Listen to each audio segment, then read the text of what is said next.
Olá pessoal, olá! Quero trazer para vocês algumas considerações sobre a eutanásia. Eutanásia, relacionada aí também ao quinto mandamento. Eu sou o pastor Ismar Pins e sou pastor aqui da Comunidade Luterana Cristo em Porto Alegre e vou dialogar um pouquinho com vocês a respeito disso. Bom, eutanásia em si é aquela situação, a palavra, a etimologia da palavra tem um significado relativo à boa morte, se é que pode existir boa morte, né? Mas tem a ver com aquela situação em que talvez num estado de muito sofrimento, de algumas dificuldades, a pessoa deseja a morte. Um caso mais comum, né? São pessoas que estão talvez hospitalizadas e que estão lá ligadas a aparelhos, enfim, e que daqui a pouco alguém cogitaria decidir por desligar esses aparelhos ou até mesmo agir de maneira ativa para proporcionar a morte ou antecipar a chegada da morte. Um seria uma eutanásia passiva, onde simplesmente não se usa os medicamentos que podem deixar a pessoa viva, e outro é uma eutanásia ativa, onde se oferece um remédio que leva à morte, passiva e ativa. Bom, mas vamos às considerações, assim, às reflexões mais pontuais. Existem dois posicionamentos, digamos assim, que eu diria que são posicionamentos de risco no que diz respeito a esse assunto. Um dos posicionamentos de risco é aquele em que não se aceita a morte. É um posicionamento de risco, aquele em que não se aceita a morte de jeito nenhum. E o outro posicionamento de risco, curiosamente, é aquele em que não se aceita mais viver. Parecem bem diferentes, mas têm uma raiz comum. Então, dois posicionamentos de riscos com relação a esse assunto, eutanásia. O que eu quero dizer com posicionamento de risco quando não se aceita a morte, né? Porque em muitos casos a morte precisa ser aceita e encarada. A gente precisa aprender a viver, mas precisa também aprender a morrer. Afinal, apesar da vida ser o maior dom, a vida não é um Deus. Grava esse ponto aqui. A vida não é um Deus, mas sim um dom de Deus com D maiúsculo, o Criador.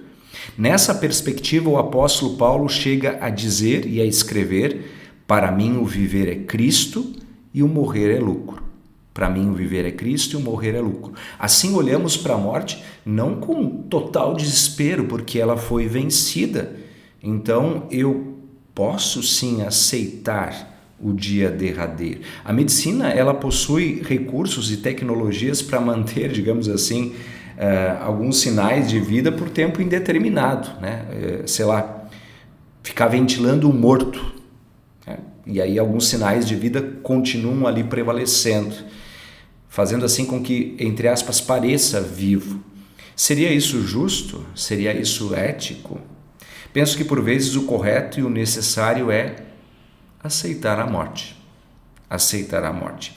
O outro lado extremo, então, eu falei de duas perspectivas de risco. Uma, quando não se aceita a morte, e o outro, quando não se aceita a vida, ou não se aceita viver. Então, esse é o outro lado. Esse posicionamento parece estranho, mas é bem compreensível. Aqui se enquadram aqueles que, diante do sofrimento muito grande, preferem a morte. Esse procedimento, diante de um sofrimento grande em que se prefere a morte, uma coisa é preferir e uma outra coisa é de fato optar pela morte. Ele é questionável, esse procedimento. Afinal, será que devemos acabar com o sofrimento matando os sofredores? Percebe a lógica? Será que nós podemos acabar com o sofrimento, já que o sofrimento é muito grande, matando os sofredores? Ao invés de aumentarmos, de maximizarmos os cuidados pela vida e pela boa vida, com bons cuidados paliativos, nós matamos o sofredor. Seria assim que nós vencemos o sofrimento?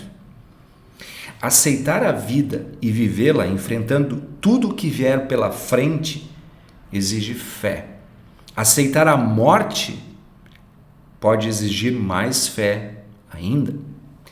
O drama é saber e reconhecer a hora da vida e a hora da morte, naturalmente.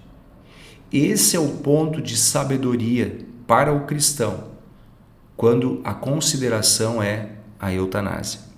Não devemos desistir da vida, ao menos enquanto existir esperança. Contudo, não podemos confundir esperança com ilusão. A Bíblia nos diz assim: se a nossa esperança em Cristo só vale para essa vida, somos as pessoas mais infelizes do mundo. Infelizes e iludidas, porque nós estamos confiando no aqui e no agora e estamos colocando todas as fichas aqui. Isso é uma ilusão. O centro da fé cristã está na ressurreição. A verdadeira esperança está em Cristo, pois por sua boa morte, já que eutanásia quer dizer boa morte, eu me refiro à morte de Jesus como uma boa morte. Por sua boa morte na cruz, ele conquistou o perdão, a salvação e a vida eterna. E eu não quero deixar de repartir com vocês uma consideração que julgo muito interessante, baseada no livro Bioética. Desculpem, não sei citar agora o autor, foi um dos livros que perdi com a grande enchente de 2024. Mas ele fala da eutanásia e do bom anfitrião. Percebam a lógica. Ele afirma nessa história e nos convida a pensar no que os bons anfitriões são aqueles que recebem uma visita em sua casa, né? Ora, o bom anfitrião, ele recebe a visita e faz de tudo para a visita sentir-se bem enquanto ela está ali. Providencia algo confortável, talvez algum alimento, um lugar para descanso. São bons anfitriões.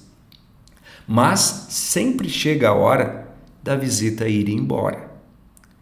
O bom anfitrião precisa entender o ponto entre continuar convidando para que fique, mas também permitir que a visita vá embora. Se a visita se sente assim, sem saber o que fazer, querendo ir embora, mas a pessoa insistir, não vai embora, acaba ficando chato. Por isso, essa reflexão é trazida por este autor, bem nessa questão envolvendo a eutanásia. Nós recebemos o dom da vida. A vida não é um Deus, é um dom dado por Deus. Nós recebemos até o momento em que precisamos aceitar que ela vá. E isso denota para o nosso viver, mas também dos nossos queridos. A vida dos meus queridos que vivem ao redor de mim também são um dom de Deus. Um dia vai chegar o final destas vidas. Não posso cair em desespero. Preciso também aceitar. Aprender a viver, aprender a morrer.